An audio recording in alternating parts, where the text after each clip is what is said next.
Well, welcome everyone to the March 25th board meeting for the Capital District Transportation Authority. Under these unusual circumstances, I believe most of the board is tied in by telephone. Why don't we start with just introducing the board by taking some attendance. Mike Crichon, are you there? Present. Jackie Falatico. I don't think she could make today's meeting. Correct. Denise Figueroa. Here. Pat Lance. Present. Georgie Nugent. Present. Mark Schaefer.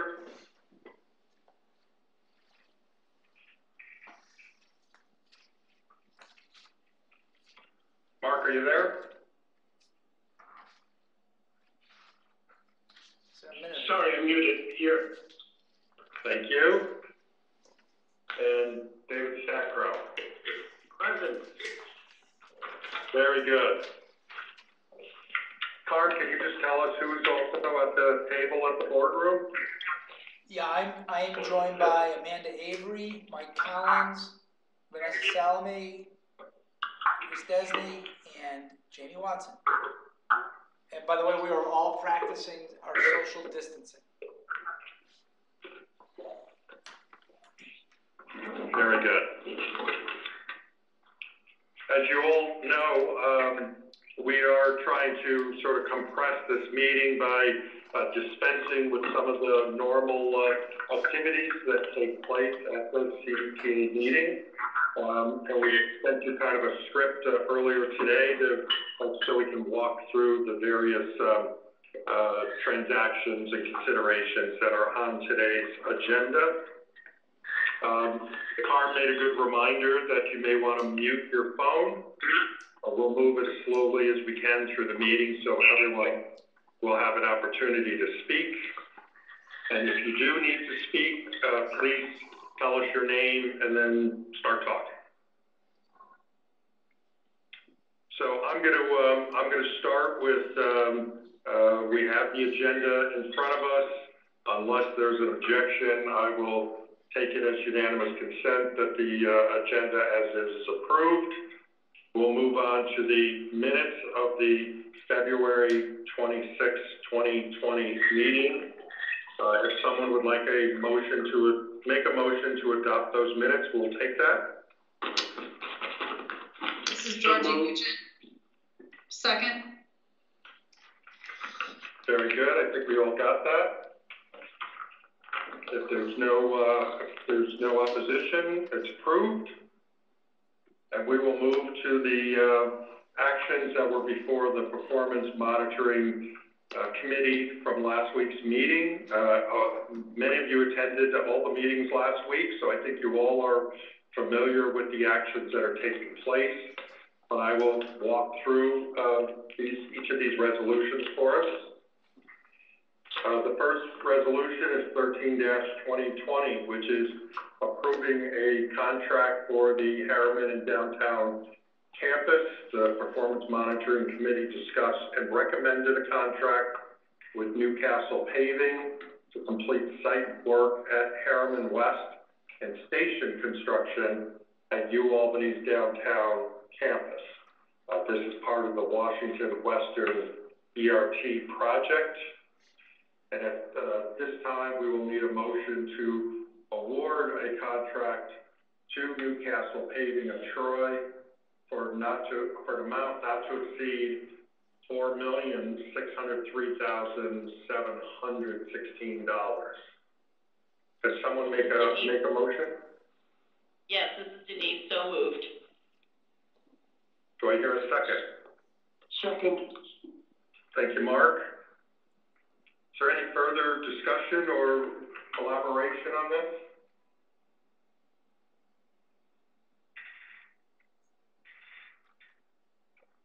Hearing none, I will walk through the vote. Mr. Crichon? Yes. Ms. Figueroa?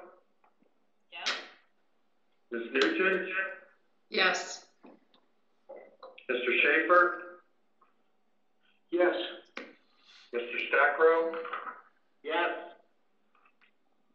yes as well. It's approved unanimously. Thank you.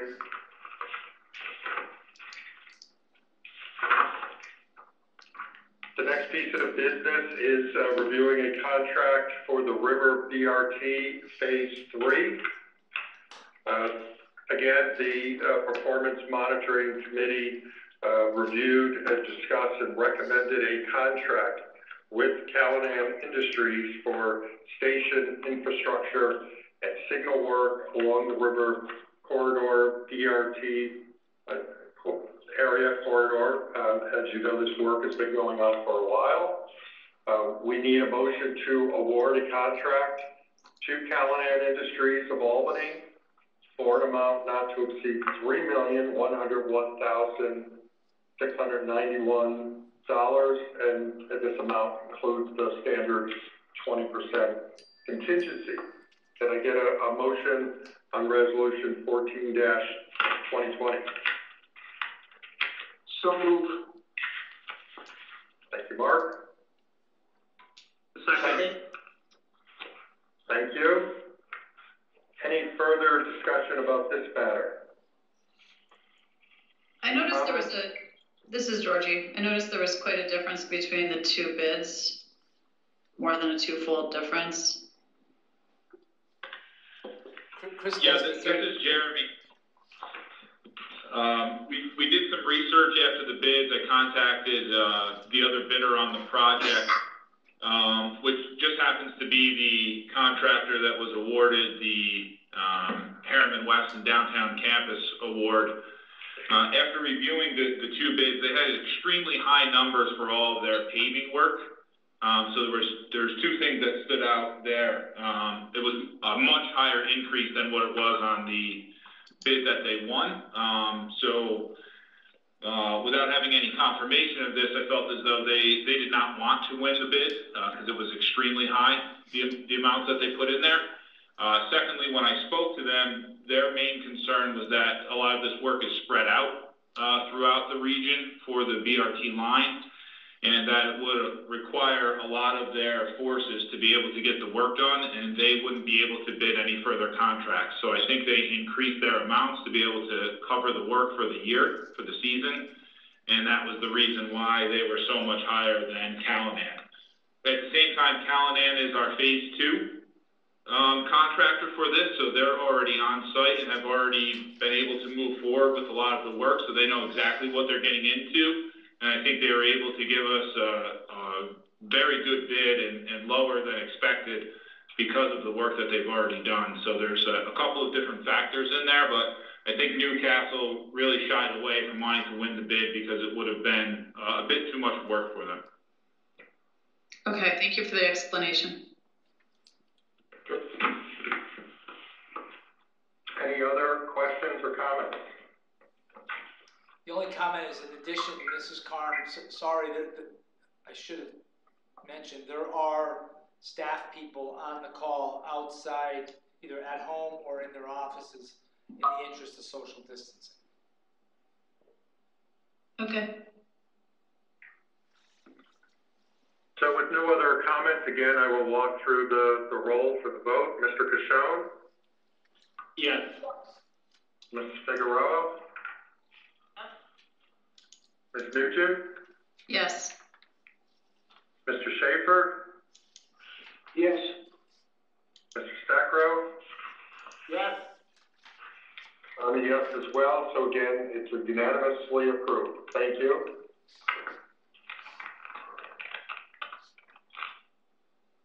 The next item on the agenda has respect to Smart Card Fair Media, to approve a contract for Smart Card Fair Media.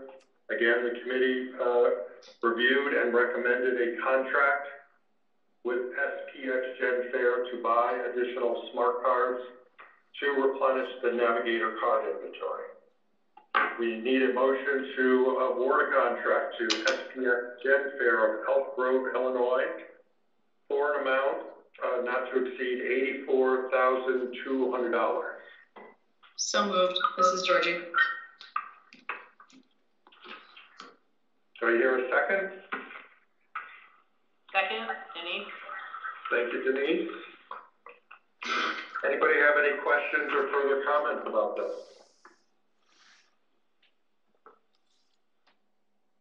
I have a question about smart cards, but I'll ask by email. It's not relevant to this. Okay. If there's no other comments, then I will ask for the vote on Resolution 15-2020. Mr. Cashone? Yes. Denise? Yes. Ms. Nugent? Yes. Mr. Schaefer? Yes. Mr. Stackrow? Yes. I'm a yes as well, so again, the resolution is approved unanimously.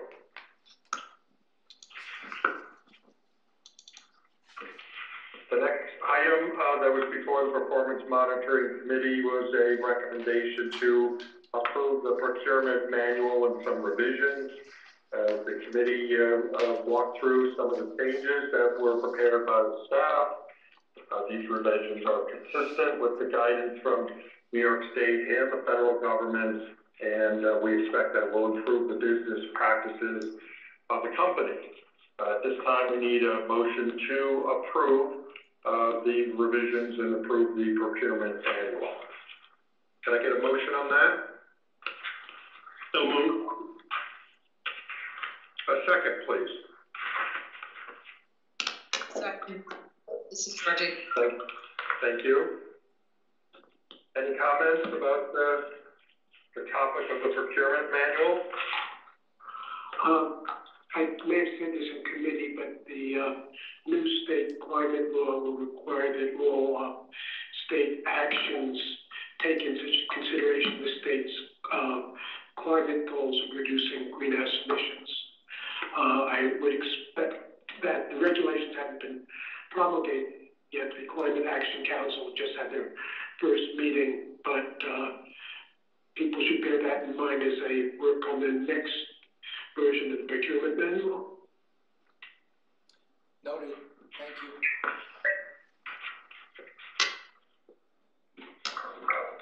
I always look forward to working on the procurement manual. It's a big club, Jamie. Do we have a motion on this resolution yet? I think we do. I think we have a motion and a second. Yeah, we did. Okay. Then again, we'll walk through the vote. Mr. Cashone? Yes. Mrs. Figueroa? Yes. Ms. Nugent? Yes. Mr. Schaefer? Yes. Mr. Stackrow? Yes. I'm a yes as well. Again, unanimous. It's approved.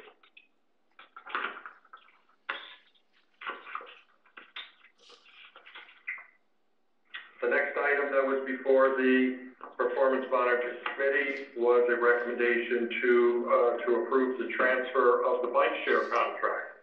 There was a discussion about the bike share contract from Jump Social Bicycles to Mobile Cloud, kind of a change in the corporate sponsorship.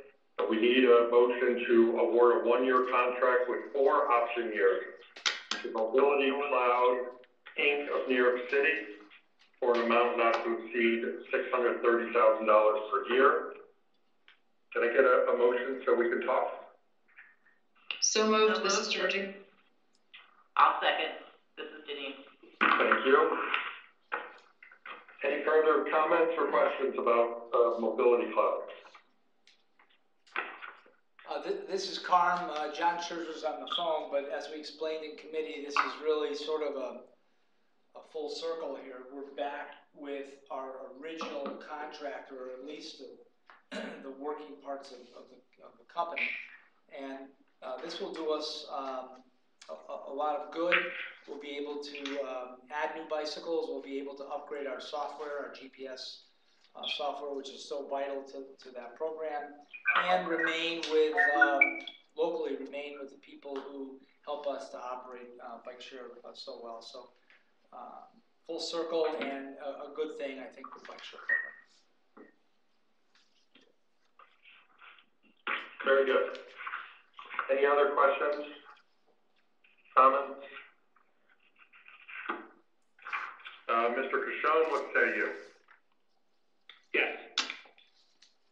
Denise? Ms. Nugent? Yes.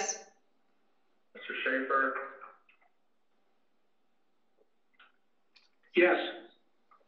Mr. Stackrow? Yes. I'm a yes as well. It's approved. Thank you.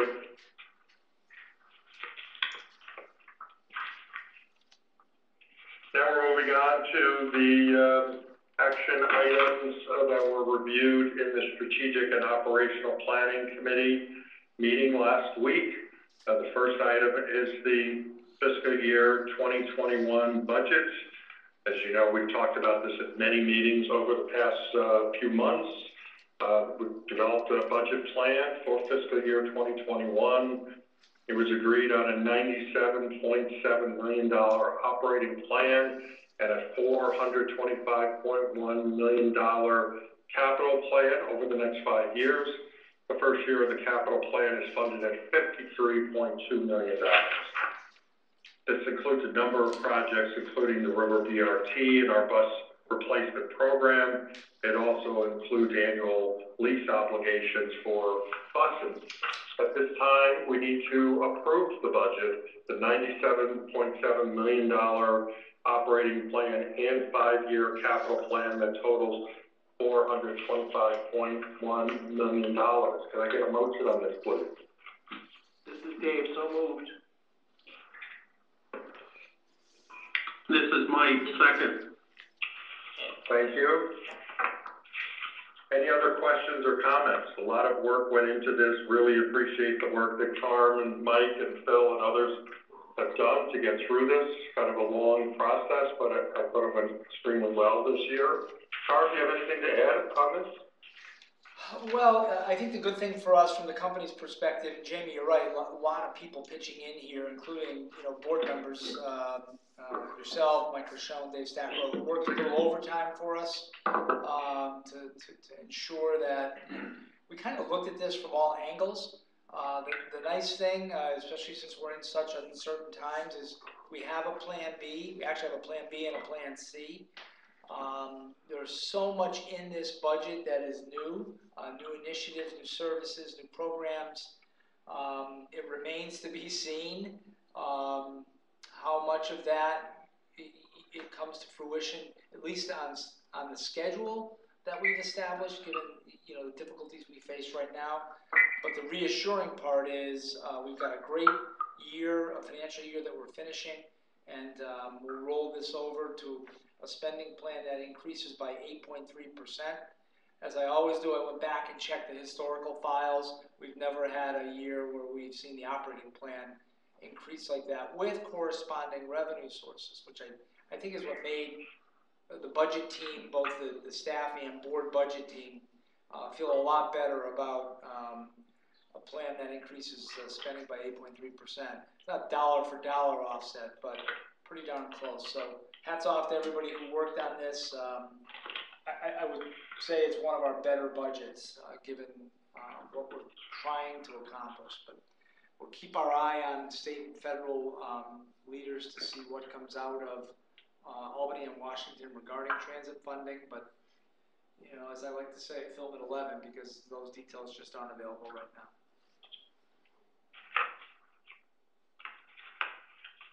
Any other questions about the budget?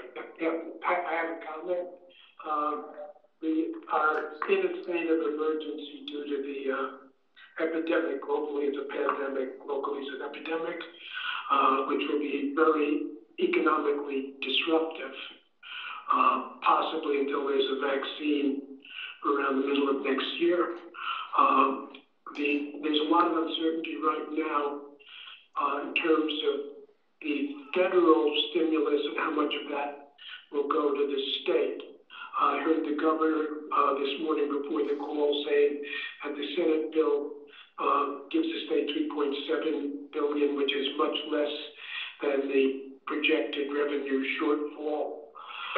The House bill is about 5 times as great, 17 billion, which would fully meet what we need. We don't know what will happen, so depending on the outcome of that and other, and the course of the disease, whether the social distancing and self-isolation measures slowed the epidemic dramatically. The big spike in cases in New York the last few days is an artifact of the increased testing, and that is going to slow. The governor said that it already started to slow, but we don't know where the peak will be, how long it will last, how much economic disruption will be. So the bottom line, although this is an excellent budget, we may have to revisit it depending on the course of the epidemic and which will take some months to figure out, and the state of how much the feds give to the state. Thank you, Mark. Hey, Jamie. Any other comments? Jamie, this is Dave. Yes, Dave.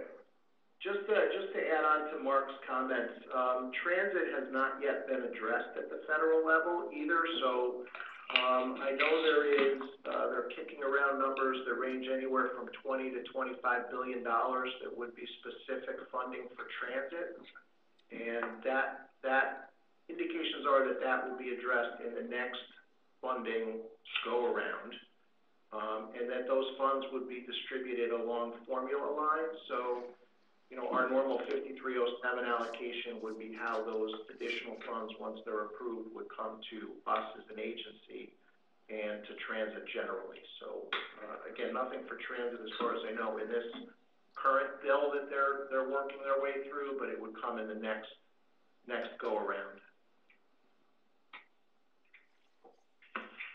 Thank you. Any other comments? Hearing none, we'll take the vote. Mr. Cashone? Yes. Ms. Figueroa? Ms. Ditchin? Yes. Mr. Schaefer? Yes. Mr. Stackrow? Yes. And I'm a yes as well. Resolution is approved. Thank you, everyone. Good to have a budget. We need it. The final item that was reviewed by the Strategic and Operational Planning Committee meeting last week is a resolution authorizing the purchase of 122 Industrial Park Road. We've had several conversations about this in the past, as you know. We've discussed the need for more employee parking, storage, and maintenance space for 110 Waterville Avenue, the property directly across the street at 122 Industrial Park Road is available, and we have reached an agreement to purchase it. The building will be demolished. We will construct an employee parking lot with between 100 to 120 spaces. The purchase price for the property is $925,000. At this time, we are looking for a motion to approve the purchase of 122 Industrial Park Road for $925,000. Can I get a motion for this resolution? So moved. Thank you, Denise. Second, please.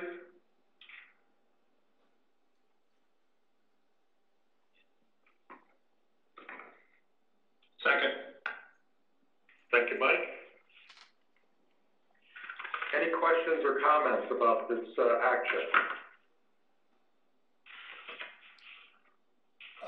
This is Carm, just a bit of commentary. This is another long process, actually, that we have really been talking about this particular issue for a couple of years. As we expand our facilities, we're expanding the Troy Garage as we speak. Believe it or not, construction crews are still driving piles today. We have various expansions going on in Albany. Basically, the end result here is more employees, the same number, actually in some cases, less parking spaces, and we're literally outgrowing our space. The building across the street will be added to what has become almost a campus-like feel when you add 85 Watervliet Avenue into that campus. In a perfect world, we would be putting people in offices, putting IT equipment in server rooms. That's just not possible. The immediate need is for parking, and I think it will serve us well. It is linked to other real estate that we own, which we're trying to move because it's no longer needed or fits into our plan, and hopefully that will offset either directly or indirectly to another project. So what we're hoping for is 925 in, or 925 out, and a similar amount back in to the authority. But thank everybody for their cooperation. This has been a long discussion over a couple of years. Yeah, forward to moving ahead on this project. Let's take a vote on the acquisition of the property. Mr. Pichot. Yes. Mrs. Figueroa. Yes. Nugent. Yes. Mr. Schaefer. Yes. Mr. Stecro. Yes. I'm a yes as well. It's unanimous. Resolution 18-2020 is approved. Thank you, everyone. At this time, we'll move on to hear Carm's update. I think we'd like to hear a lot more about what's going on in this dynamic situation. So the floor is yours, Carm. Thanks, Jamie. I'll try not to go too long here. I sent in with the agenda is my traditional, at least for now, it'll stay the same, the CEO report, which, for the first 2/3 of the month was, pretty normal. Lots of meetings, lots of issues that we all are talking about and discussing, a lot of community outreach, but came to a screeching halt, on or about March 15th or so, maybe a little bit before. So that's all in your package. You can read it. If you have any questions, let me know. But regarding the coronavirus, it's basically now consumed the day for just about everybody on staff and certainly bus operators, technicians, and support personnel. My focus really is the state of the company, the welfare of our employees, and really the continuation of some sense of normalcy. We have been deemed an essential service by the governor. We follow his updates regularly. That has not changed. But we've had to make a number of changes. Some of them we can talk about in advance and alert everyone.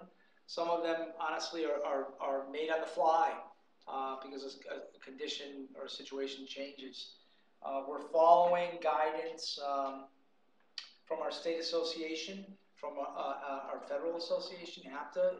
It's good to know what others are doing and how others are responding to challenges. However, one size does not fit all, and in some cases we're making decisions based on what's good for CDTA and our employees. I guess really the governor said this, but I'll kind of steal it. The heroes are the 700 people who work here at CDTA. I can tell you today, for example, there were no call-outs, there were no book-offs. Every management employee is either here in person or working remotely. In fact, right now I would guess about 70% of our authority, the management staff is remote. That may sound easy, but I'll be honest, we didn't have a plan to work remotely because it's difficult. This is an operating agency. So to put together a remote operation in a matter of 3 or 4 days is exceptional work by all the different people who run the departments and the units. Certainly by Chris and his team in IT, who cautioned us in the very beginning. They were straight up with us. We're not sure how much our server can accommodate because we've never pushed it to the limit. So we've pushed it to the limit, and knock wood, so far so good. On the operating side, we have had tremendous cooperation by our friends in labor, Amalgamated Transit Union and their leadership. We, in a matter of 3 days, working with the union, organized a new work pick to put the company on a modified weekday service schedule, which is really an enhanced Saturday service. But in 3 days, that work was organized by the scheduling staff. It was posted, it was distributed, and then it was picked using the seniority system that is controlled by the union. And it was implemented on the Monday following the Thursday that we started that. That normally, for context, that normally is a 6-week process. Maybe we're learning that we don't need 6 weeks, but what we did learn is when we needed to pivot with the cooperation of labor, we were able to get that done. I can't underscore the importance of that cooperative environment. I can tell you over the last 10 days, we haven't agreed on everything. Some of us have had some times where we've had to raise our voices and maybe push back a bit, but at the end of the day, everything is getting done. And it's testament to the workforce, testament to really our labor management philosophy. In the best of times, when we work together, we get things done. So I'm really pleased by that, and really proud of everybody who's doing that. That enhanced weekday schedule is in operation right now. I can tell you that ridership counts, which because of our, really we're getting most of our information through the Farebox system, which we know is very reliable and very accurate. We're at about 35% of a normal weekday. So there's been a sizable decrease, but we're able to make relatively sound decisions based on fact, not based on what we think this many people are out there, or we think this route needs more help or doesn't. Yesterday, we modified that procedure just a little bit more, really with on-site management. What we were finding, believe it or not, that some of our trunk routes on some trips were still 30, 35 people, which on a 40-foot bus is nearing capacity. So now what we have is, because we reoriented our services and we have people available to work on short notice, basically we call those extra list operators, we can now interject as we go based on some notification between the operator and our control system. We're interjecting buses so that we aren't at a level where we're having issues with social density. You can see that if you follow the transit news, there are some cities that are still having social density issues on vehicles. So that small on-the-fly change seems to have resolved, seems to have mitigated the issue. I used resolve and I pulled that back because it's not resolved because we don't know where this could pop up. But we're managing it, and things, I can tell you that 24 hours have gotten better. Now, on the flip side, maybe the bad news side, every day fewer and fewer people are traveling to either their offices that are deemed essential, to the pharmacy, to the grocery store, or whatever it might be. How long does that continue? We don't know. Will ridership at some point pop back? There's all kinds of, you follow the news, easing, some people getting more relaxed. I don't think we're anywhere near there yet. Regarding STAR, its ridership level seems to have stabilized at about 35% or so. We haven't seen much change in the last few days. So I'm assuming, and I think reading this from the staff, that basically the trips that have to be made on Monday, Wednesday, Friday are going to be made. The trips that have to be made on Thursday and Friday. So it seems to have found sort of a normal point, whereas on the fixed route side, we're just not sure where it's going to go. So we manage now with a plan, and then we change by the day. I met with all the operations superintendents this morning just to kind of get their perspective. You know, on a joking side, but really the serious nature here, they've never seen buses in our facilities look so good. So what they were saying is they're as clean as they've ever been. And that really is a testament to the work that's going on in maintenance. And I hope we didn't trivialize that or not really focus on it, but every bus is cleaned every night anyway. Now they are disinfected within 3 days. We also have maintenance crews that are at our layover. This is where buses, at the end of the line where buses gather for a couple of minutes before starting their next trip. We have maintenance crews at those sites wiping down buses. That was the #1 thumbs up from our bus operators. They appreciate that we're able to do that actually so regularly. And in fact, at one point we didn't have enough people to do it, but we've actually beefed that up so that that's happening.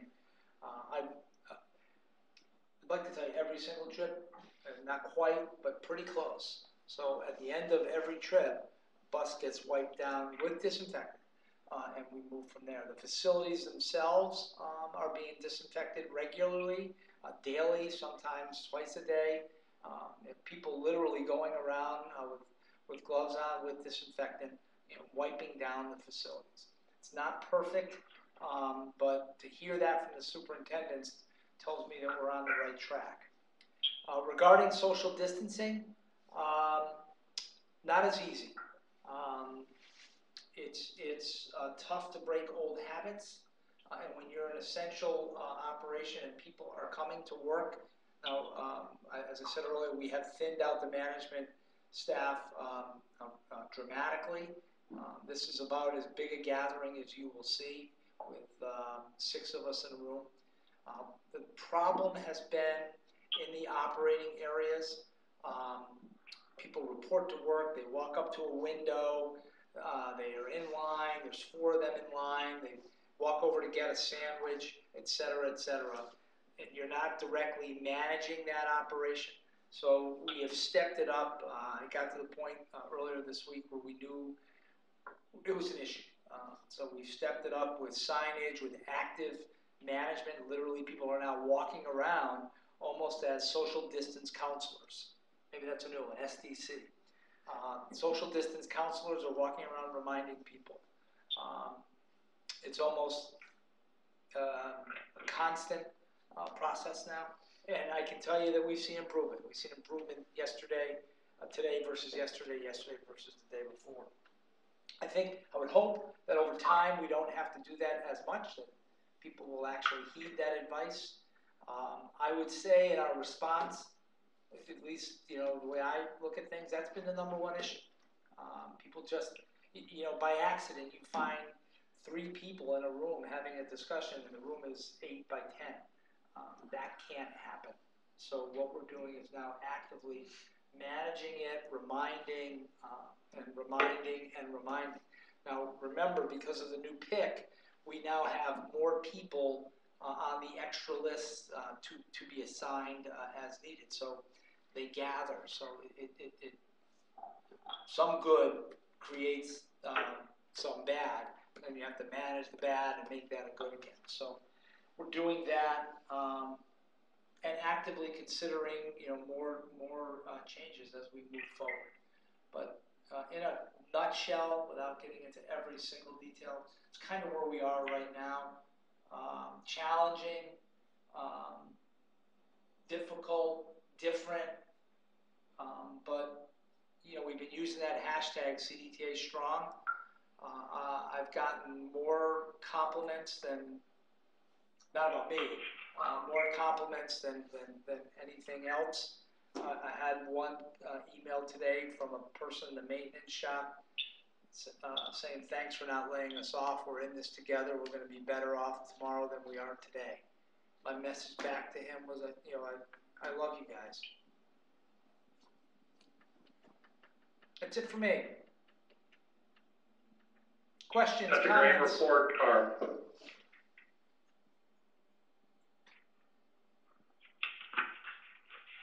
We're very proud of the whole team at CDTA under your leadership, and the strong work of the management staff and the whole rest of the crew.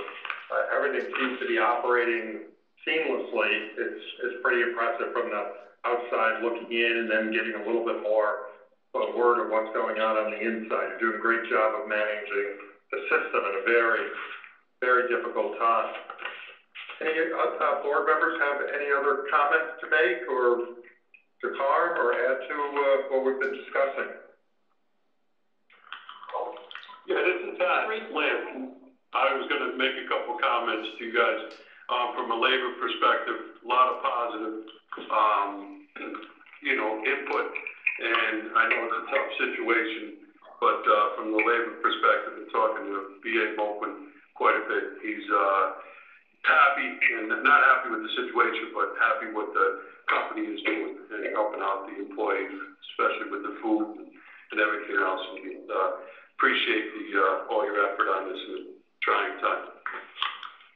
Thanks, Pat. That's it for me. I didn't mention that to make matters worse, the people who provide our food service, lunch and breakfast, last week didn't think it was in their best interest to be here, so we had to put together a makeshift food thing, and at least for now it's breakfast sandwiches, subs on the house.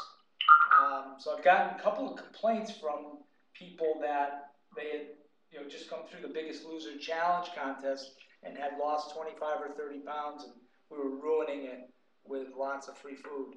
So I thought, well, if that's the worst thing that happens, we're in pretty good shape.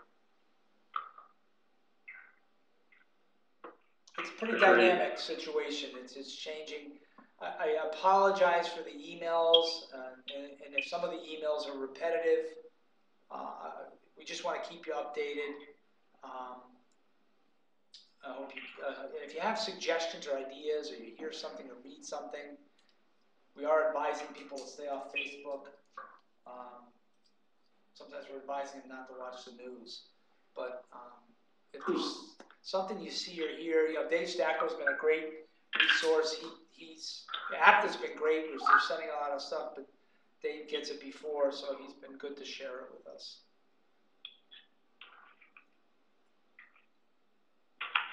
I would imagine there's going to be more changes.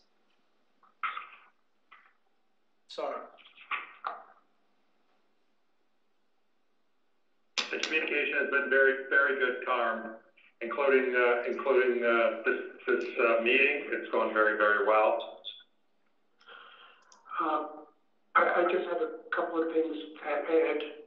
One, we are an essential service, so I think I would like to express the appreciation of the board to all the operators, maintenance workers, and other staff who are keeping CDTA running.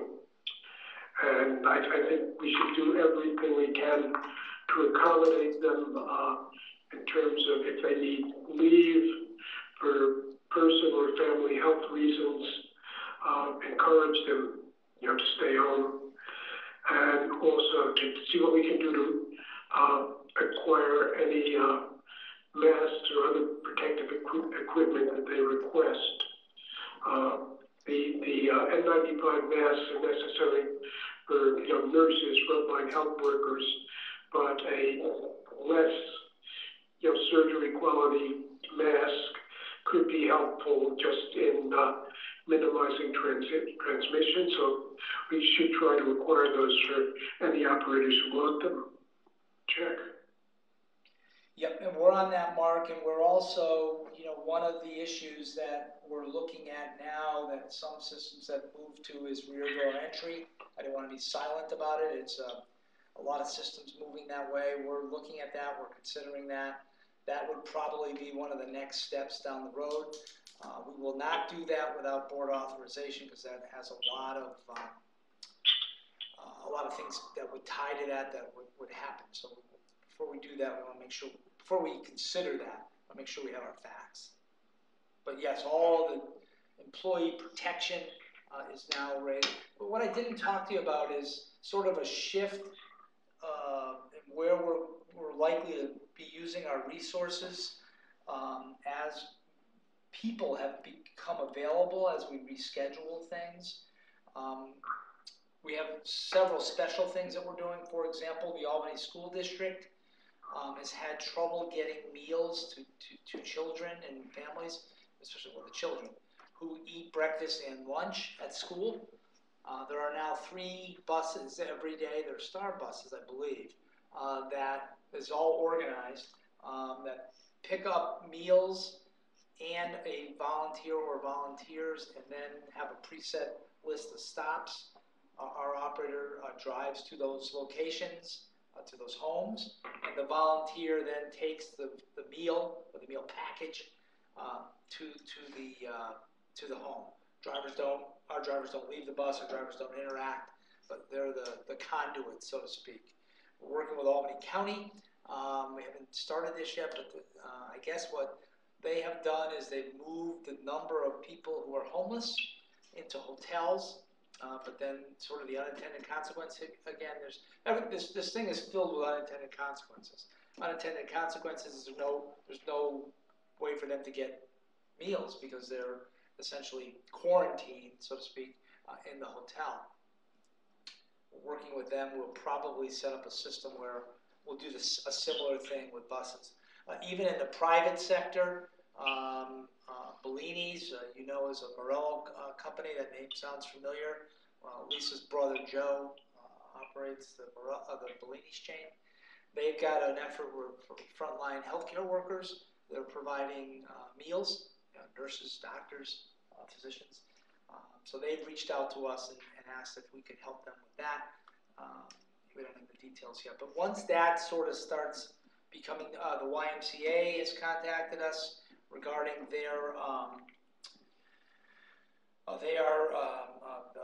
doing pop-up daycare, childcare centers, and there may be some public transportation connection there as well. We're also communicating that to our employees who may be having trouble with daycare provisions. So we're doing all that, and I would imagine as that becomes more in the news, we would get more inquiries. If any of you hear of things that you think we might be able to help with as part of this shifting of resources in our community involvement, that will happen. That's happening around the country.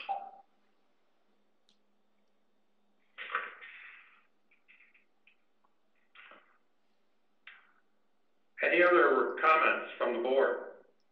This is Georgie. I just want to go off on what Mark was saying and just reiterate our appreciation for the workforce and the company. Our services are more important and vital as ever. We're not only an essential service, but we provide services to the essential services. And thank you. It just doesn't seem enough right now words aren't the proper words and appreciation. It's hard to describe, but what the workforce is doing right now and what they're providing to our neighborhoods and the entire Capital District is very well appreciated. And thank you, thank you, thank you. Appreciate it.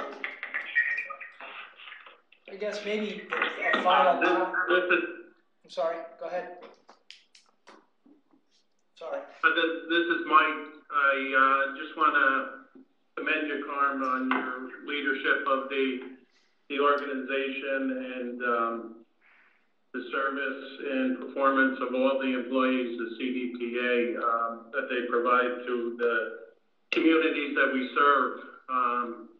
It really, really makes us proud to be members of the board, and you're really doing a great job in the community, and our hats off to everyone there.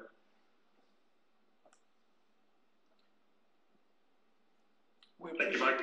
We appreciate it. I think just the final comment, if you could measure the organization by the spirit, we're in great shape.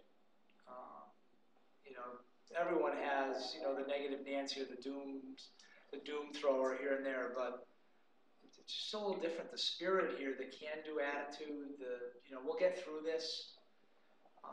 It's amazing. Hey, you know, but to be truthful though, we haven't had anyone test positive yet. It's probably only a matter of time.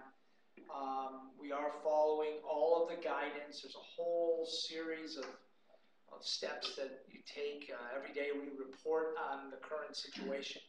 So you know, we're not putting our head in the sand. It's probably just a matter of time. But we already know what we have to do when that happens. So the spirit though is just out of sight.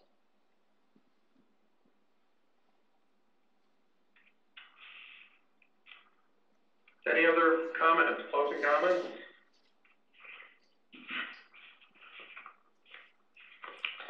Thank you. Thank you, Denise. Our next board meeting is scheduled for April 29th at noon. We'll be talking well before then about the status of the meeting, but again, this call worked very well for everyone, I think. Yeah, we could hear all of you. It was great.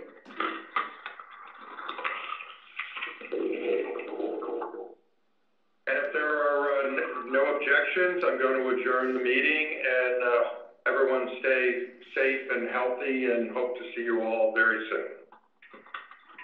You as Thank well. you. Thank you. Thanks, Thank everybody. you. Thank you. Copy. Thanks, everyone. Thank you, everyone. Great job. Multiple people